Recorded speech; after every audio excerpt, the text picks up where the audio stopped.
responsibility of any responsible government is to protect lives and property.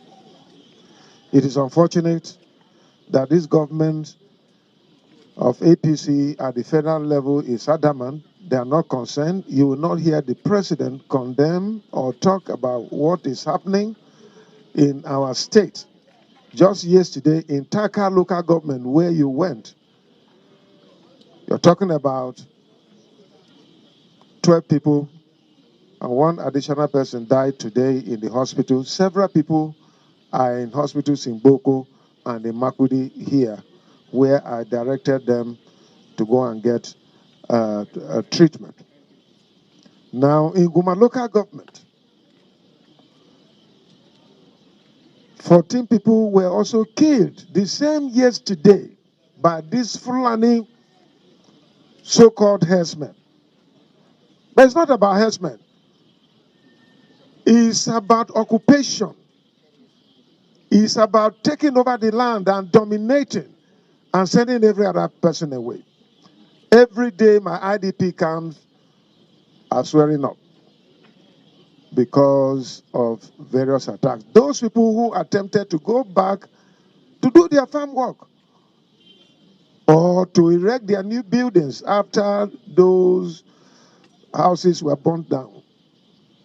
Some were lucky to come back. Some have been killed. So this is the challenge we have, that the whole country today is being handed over to the so-called bandits, which are Fulani men. Everybody knows. And today, as the governor of Benin State, and as a child of God, the blood of my people who are innocent, who have not committed any crime, we go after those Fulani people with their accomplice, all those people who know their mission and are doing it. God will definitely avenge the blood of those people who are innocent and have been killed. This is not right. It is really unfortunate. And I want to appeal to all other good Fulani men to talk to their brother, the president of this country, to stop this evil that is going on. Otherwise, we are heading to anarchy. Because if our people too decide, as the case is being dragged to now, to take arms against these Fulani people, it means there will be no control anywhere. But gradually we have been pushed, and it will appear to me that is the only resort. Because even when you try to be law-abiding, you're killed. So the people are now telling me that it's better for them not to be law-abiding. They cannot continue in this manner. And so they are ready to face the bullets of anyone. When you have cutlasses, when you have dengon, you are arrested. But when you have AK-47 and you're a Fulani man, you're untouchable. This is not right. I know that it's happening in other places, but it is not correct. Why should we open our borders to Chad, to Niger, to Mauritania, to Libya, to Niger, for Fulanis to come in and take over Nigeria to be their land? I suspect that very soon, some states will be taken over by these Fulani men called bandits. I suspect that very soon, the presidential villa will be handed over to them. This is a plan. Nobody should deceive me. I am more than 60 years. Nobody should deceive me that it's just bandits are just coming here and making this thing. It is a plan to hand over to these bad Fulani men who are called bandits so that there will be no election. This federal government, not that it is insensitive, is working towards an agenda that they have planned to Fulanize this country and take over. It's not even about Islam. They are using religion as a shield to Fulanize. And this is not right. Everybody should have the right to live and live his life with his custom. So I'm very, very unhappy with what is going on. It is a sad movement for us. Within one day, more than 20 people killed. This is not right. I'll continue to say it. But I have told my people, defend yourselves. If you need help from me, I'm ready to give you that help to defend yourself. We're no longer going to keep quiet or fold our arms again to allow these people to continue to kill us in this manner.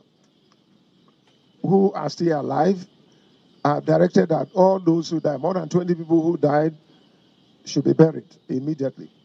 No ceremony whatsoever. But those people who were wounded and shot are directed that all of them should be brought to the Benue State. Now listen and listen good. Good morning, good afternoon, good evening, and good night, wherever you're watching us from. Evangelist is here again. I'm here to air my point. You know, there is a saying that truth is bitter, but I am here to correct that no. The truth is not bitter, but we are the one that is not happy with the truth.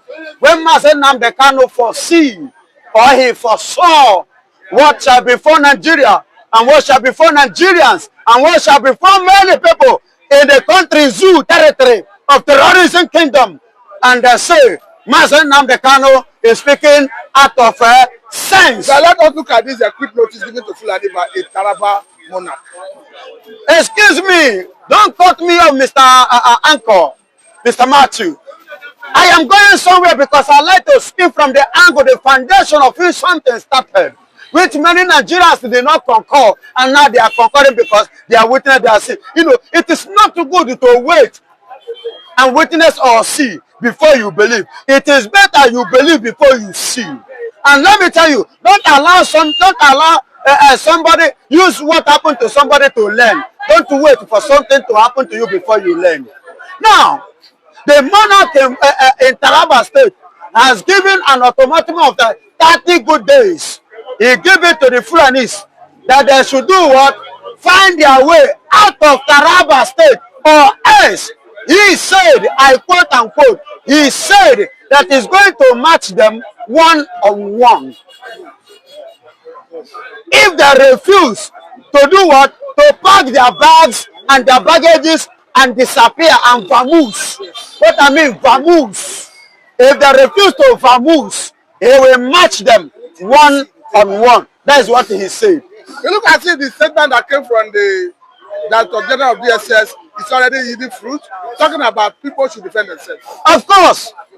And not even if you say the statement come from the DG, that means you are downgrading the prophets of God and the greater prophet of our time, which is Mazen Nnamdi Kanu, because he was the only person and the first person that saw this thing and he said it.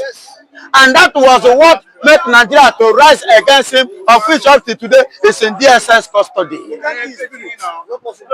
Are you hearing me? So let me tell you, as I speak to you now, joy is there that the rejected stone has become the chief cornerstone.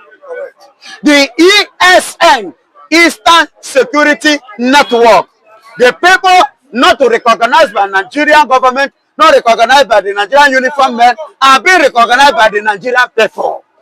Now let me bring this angle, because even in the past, we have seen an Akere Ododu who challenged federal government under Muhammadu Buhari that if civilian JTF could be allowed to bear arms, why can you not allow amateur to bear arms? Talking about security arrangement, private security arrangement as a panacea for this problem. Yes, because there are co-heads, and the headsmen I know doesn't handle gun because you can't use gun to control cows. You use stick to control cow. How come you begin to handle gun? Are you going to shoot cow and the cow will keep living and moving? It's not possible. Of course, it's not possible.